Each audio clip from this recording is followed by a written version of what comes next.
feels heavy. There's a friction that is in the air. An old world and a new world. The old gatekeepers and the new creators. There was a lot of friction as EYL was announcing this year's investments. But I don't see that same friction when people are telling you to spend that shit. I don't see the same friction with the millions that go into the strip club. I don't see the same friction when we talking about killing each other and drilling each other. I don't see the same friction when we go to the clubs and go into the concert. I don't see that friction, but somehow anytime we want to uplift those who are at the bottom to the top, there's friction. You need to shut the hell up. You ain't doing it. If you ain't looking out for those people, I know how to get them out of position, but you ain't even in position. You ain't in progress. And I want to say that for me.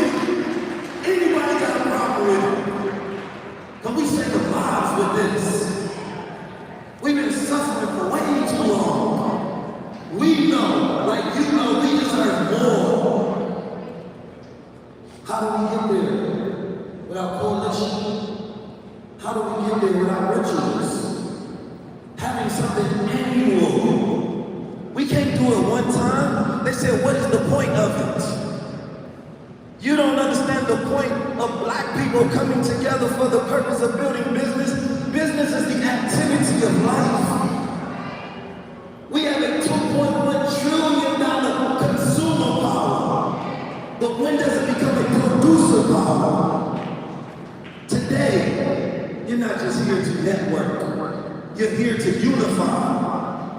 Unify into a common goal. A common goal that we build our own parallel institutions. We will not be able to reform a sick system. We will not be able to vote our way into progress unless there is an intentional backing with the consciousness of our people being deliberate about the moral consequences of our actions.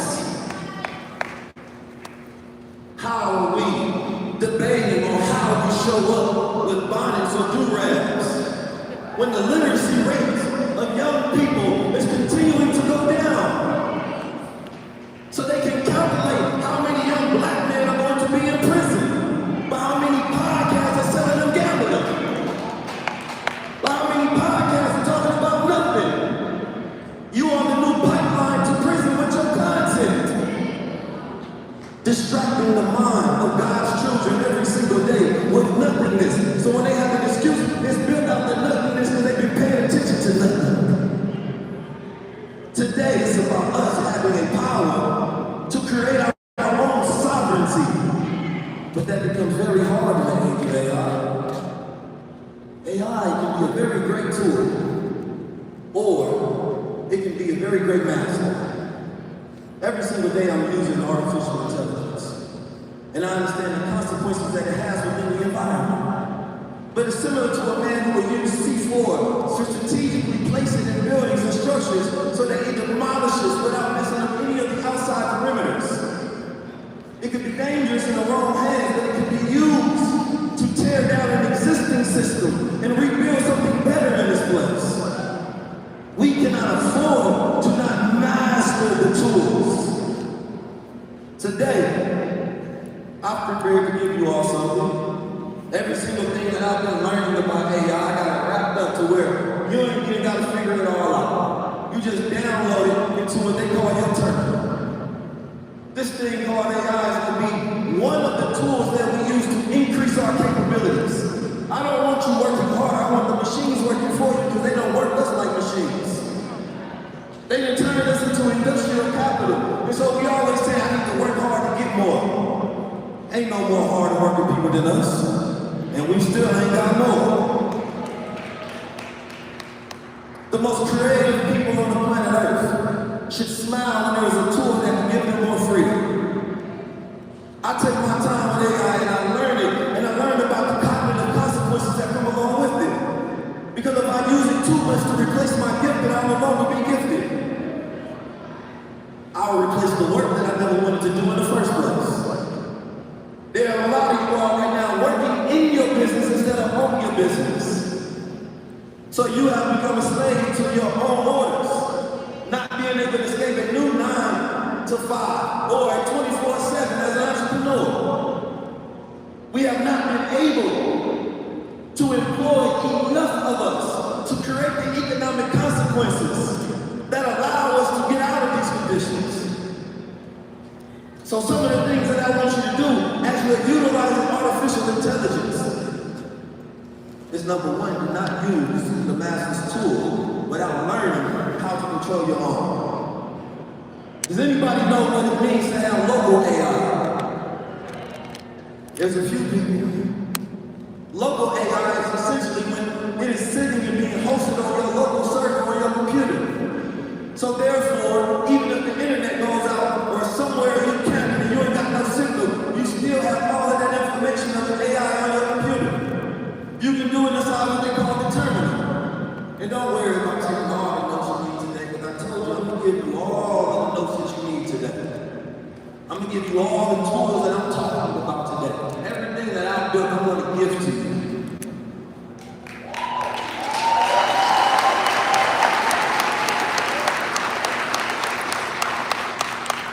So we learned how to take AI and put it on our local computers. So now we can take and create our own AIs by creating what they call retrieval augmentation machines. Essentially, it means that they go retrieve local files and data for us. I built one called Ask Keys. Well, today I gotta ask so many questions.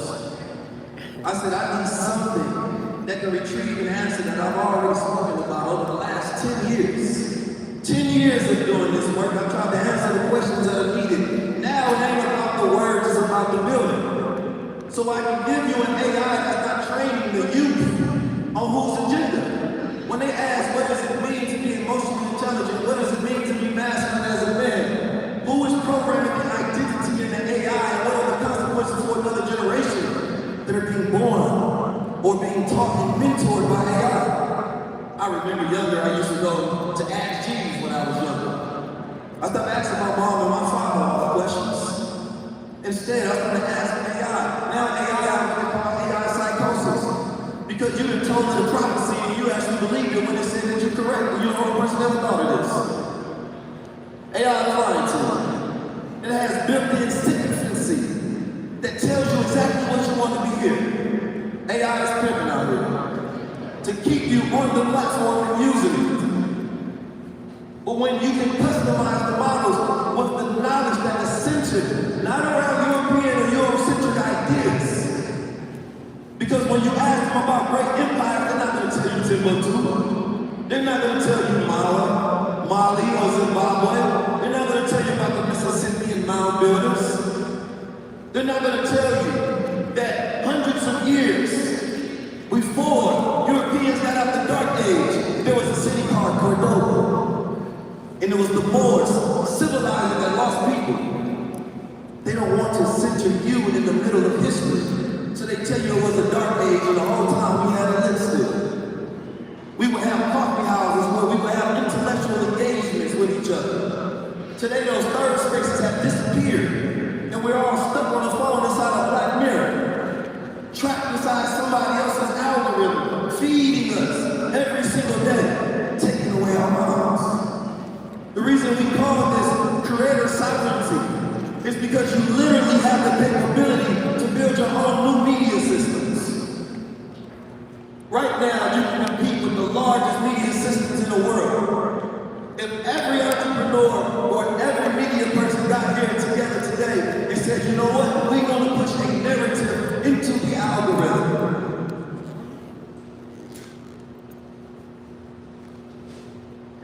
We can start changing on America. We can start changing on the diaspora. But if we react to the things that they see in the algorithm, Black Americans are going to hate Africans. Men are going to hate women. Who started the conversation and who doesn't benefit? All of the podcasters I know, not once, out of the years I've tried to get us together, out of the years I've tried to get us tonight, have they come together to sit at the table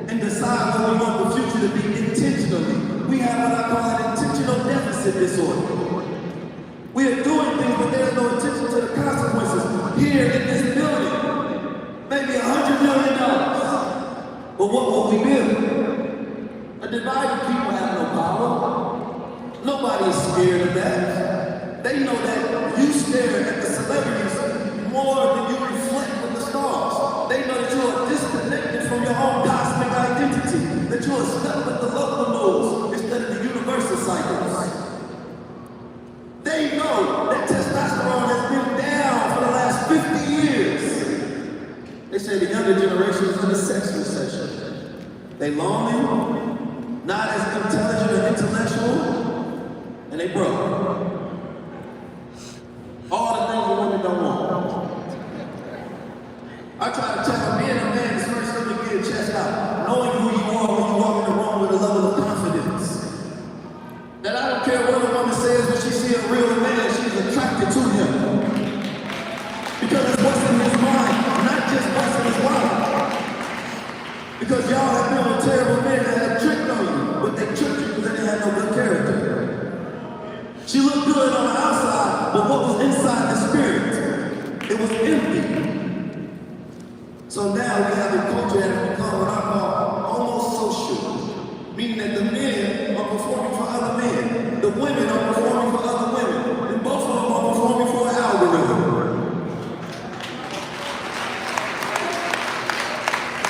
He's getting on the podcast knowing what Tony's want to hear. She's getting on the podcast knowing what the other women in the empowerment circle want to hear. But behind closed doors, that's not how she talks. And you wonder why there's so much discord inside of the comment section. But in real life, it looks like we're getting along just fine. But when you were trained to get likes and comments and engagement, and the person that was the most popular is treated like he's the man versus his actual contribution and skill set and mindset, it creates a social orientation inversion. You're doing the exact opposite of what needs to be done in order the nation build. Because we are talking about family today, and I've been working with a family office that is essentially teaching the structure and helping people organize their wealth and manage wealth. But I realize that family is such a missing component in this conversation. If we don't have family, then we don't have nothing. We have no generation to inherit the wealth. Who will inherit the wealth after your business has great days of profit? While you have ignored your child and put them in front of an iPad. And now they're talking to an AI trying to understand their mother or father, and the AI is messing with their mind. And then they become someone unrecognizable to you. How are you going to be a path of business to that person when they know none of your business? The time that we spend with each other is the most powerful thing. The time that we are spending contemplating and meditating and reasoning is the most powerful thing that you can do as an entrepreneur today. If you want to increase your gains, you want to increase your profits, you have to do one thing: stop scrolling. Get off that goddamn phone. Because Mark Zuckerberg don't care about you. We are mad at the data centers that's being built up in our communities. But we don't realize that the Amazon Web Services for this whole entire digital infrastructure has been destroying the environment. And because we want wealth so bad, that in this era of late stage capitalism, we are doing everything for money. So everything has become meaningless. It's supposed to be impact on the income. You're supposed to live a life that can reduce the suffering of human beings while they live it. That should give you a great legacy.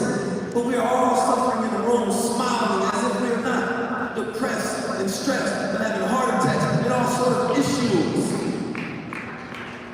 And we're pretending that money is going to solve a problem that only God can.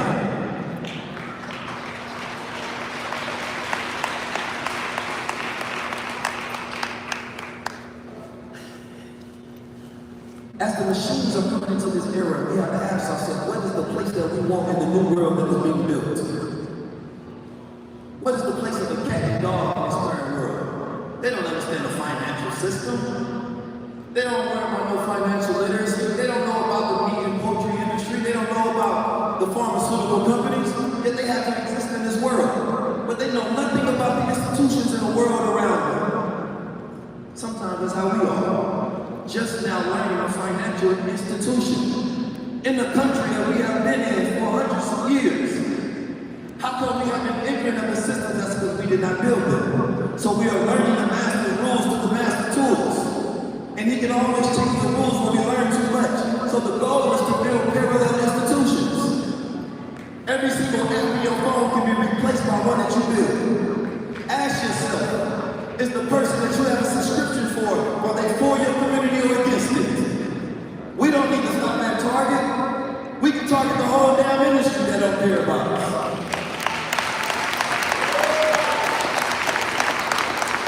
And if the billionaires are extended by the people and actually building something, then we can get rid of them too. Because they got the knowledge, they sit in the room, they understand exactly the cognitive repercussions that AI is going to have, the financial and economic repercussions that AI is going to have, but how many of them are teaching the literacy that is needed? How many of them are taking that number, that 2% investment that we barely get from venture firms and increasing that threshold? How many? Find me a billionaire that's helped more black men and women than myself. How many? I've traveled over 20 plus countries, lecturing and teaching the technology of the future. In Ethiopia, a place that I'm traveling at the end of the year, they have their own technology systems. They have their own artificial intelligence systems. See, the reason that you don't like AI has nothing to do with the tools. It has everything to do with the business model and the person that owns the tools. Because if I tell you Ethiopia is developing the technology, everybody will clap and applause. Because we don't have a negative connotation connected to the people that's going to use it. We know that it is centered into Afrofuturism and a renaissance. We know that they are utilizing the digital IDs so that they can create infrastructure for those who are unbanked. Africa has its own banking system. When we feel like a system is not doing us justice, what do? Do we take an emotional turn? Do we say, let's react to this, or do we get on the offense and stop being on the defense? But they connected most of our history with the narratives of media to a trauma. Oh, you a slave, we was never a slave, we were warriors, fighting a war for 400 years. And the only reason is we won is because we fought. Tens of thousands of soldiers fought. And we have always done that. But if your identity is connected to a warrior, then you are the hero of your story. Instead of every single movie needs a white lead in order for you to believe it's real. We didn't need that CIA agent Black Panther. Who had that in the cut? We can't never just get a show that does good. All of a sudden get clipped the next season. They listen to your comments. They say, oh, that was the next time we get a good show, don't say nothing. They gonna bring it back. The moment they hear that the man or the woman is empowering, the moment that they hear that there's consciousness embedded, that it's complex enough to make us think, they gonna get rid of it. They only ones that lose the trauma. Because they know that then we create an environment where we start looking for reasons to be greater victims. In an era where we have $1 billion tools in our pockets, why do we need them? Every entrepreneur right now take all of their data that is being siphoned on social media and they can download it from they can download it from Anthropic, they can download it from Twitter, every single social media site. Then I want you to create your own fab. Then I want you to go to Obsidian and create your executive brain system, which is essentially setting up a way where you have marked down files with all of your information. I set up mine with every single note, every single tweet, every single book, interview, every single YouTube that I've ever created, so that I have all of my footprint throughout this whole entire time I've been on the internet. Then I turn it into an intelligent system that I can cycle through any time that I want to. Imagine this. Imagine the CIA as a file. They know exactly how to code your likes, your dislikes, and they know your weaknesses. They have it at a real deep level to where they can control you at any point in time that they want to. Well, what happens if you have that same file? Doesn't that give you a level of knowledge of self that you can use on yourself anytime that you want to? What about if your business was agentic and it had a brain, so when somebody comes into your business and then they go into a traffic flow and they realize that, hold on, wait a minute, your conversion rate is not high, only 3%.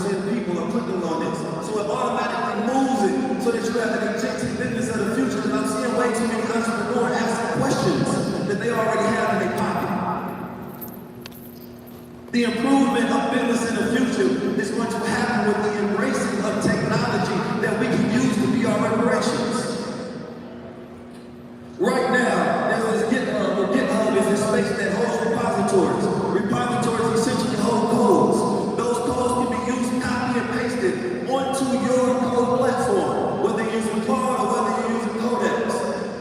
What you can do then is you don't even have to learn everything fully. It will be automated. I can build my own blockchain. I can build my own crypto. I can build my own social media site. How do I know this? Because I did it.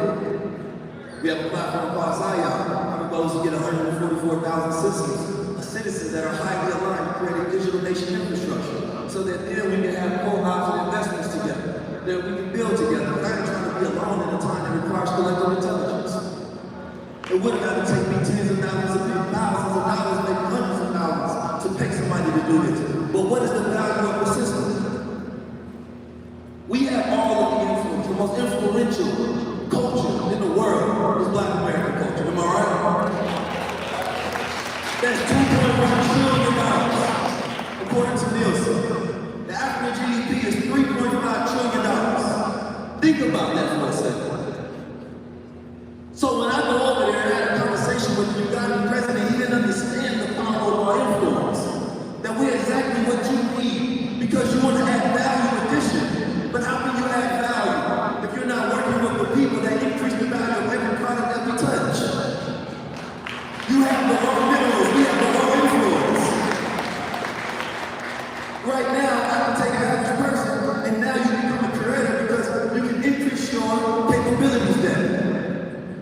You can hire cookers, they can cut up your content in 1,000 different pieces and spread it on different platforms. You can use that with social media apps that are readily available, or you can build your own, like I did when I created my high level clip. You can then spread that across multiple platforms, but Google now allows you to consolidate that data into one so you can check what people are searching about you. What they're doing is they're training the creator who can bring something into existence and they turn it into a business. It is the solidification of the creator economy. So when I say that you are new media, that means every single business needs to learn media. You need to learn storytelling. You need to learn world building. How do you bring people into a reality? They have built the world around us. And we have been forced to accept that world. How many of you all are utilizing the tools to tell the stories that change the misinformation that they put inside our heads about who we are?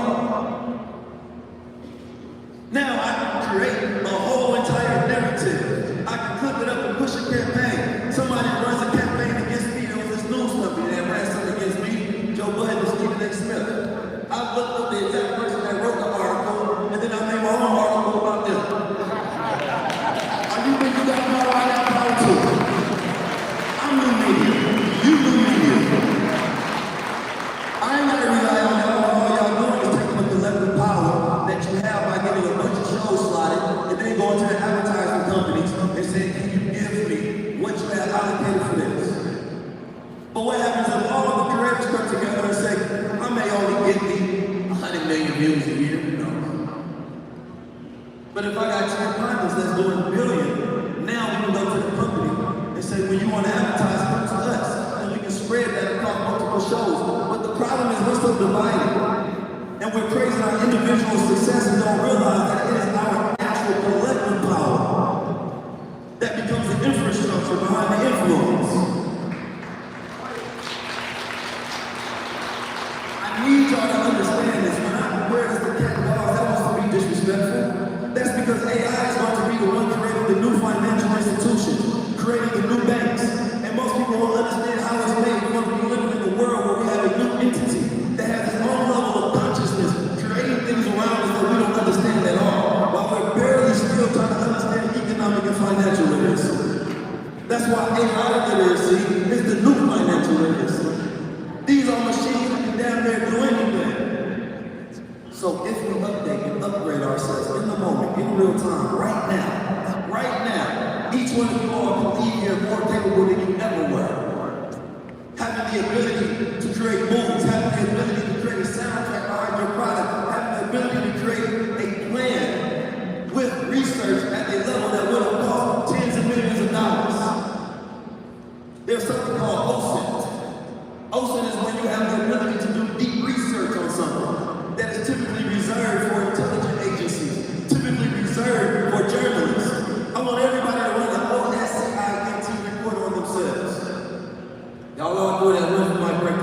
get some red flags. But I'm giving y'all some game you would never get nowhere else. When I say that we have the capability to be able to build anything, I truly mean that. When I sit down with my brother and we planned out Zion, people was asking me, how do you create another Million Man March? You don't. The Million Man March already happened. We keep trying to reinvent things. We need to fix things in the modern world. If I can get 1 million people in a space digitally, it tells us we don't have the focus that's needed. But in this day and age time, the reason attention is so important is because the institutions cannot get the trust of the people no more. We are in the post-trust era where you don't know what's real. They got a C-Dance 2.5 coming out that can generate 30 seconds through one prompt. It's going to be hard for you to know what's real anymore. So now, what is booming is events. The reason there's 30,000+ people because you want to come together with an experience. You want to be outside, you're tired of being on your phone. So people who are running events or companies or businesses, everybody needs to be running events. We do hikes on a regular basis because that is how you build community. That is how you build trust. Then we have our media side where we're running clips, we're running podcasts. Then we're running our own news. After we're running our own news, we are furthering that infrastructure by running our own newsletters so when people want to read, then we create our own products. Now we have our own university. To go from a low-level influencer that is just utilizing social media to creator that is making something, to a business owner that has infrastructure, to becoming an institution is how we get to nation building. Right now, Elon Musk is building a whole damn Starlink city, bigger than anything on the planet. What are we building? We can complain about their plans, but if we have none, then that's our fault, right? The mindset that is going to be needed is a level of mental security so that when you're scrolling, you can understand what is needed to keep your mind clear, what is needed to keep your mind fresh. So every single day, I have a pact with myself. I can't look at my phone until I look at the sky first. I can't look at my phone until I meditate first. I can't look at my phone until I look at paper and read something first. If you start the day off with clarity, the rest of your day will be clear. But if you started off reacting to things, the rest of your day will be unclear. How many people in here is on the spectrum? Little neurodivergent, little ADHD. A lot of y'all in here, some of y'all don't raise your hand. ADHD is a neurological thing. It creates what we call time blindness. Time blindness is an inability to feel the future. So some people can only do things when they feel so close to your face that you're acting. But the people that need to plan need to be able to think about something that is a year out, plan for it right now, and then execute it as if it is happening in the moment. On social media, it is consistently affecting your prefrontal cortex. And they know that if you can get into a state what they call hypofrontality, say it with me, hypofrontality. Okay, say it after me. Hypofrontality. If you really learn and research that word, you will learn how to get into flow. And the greater that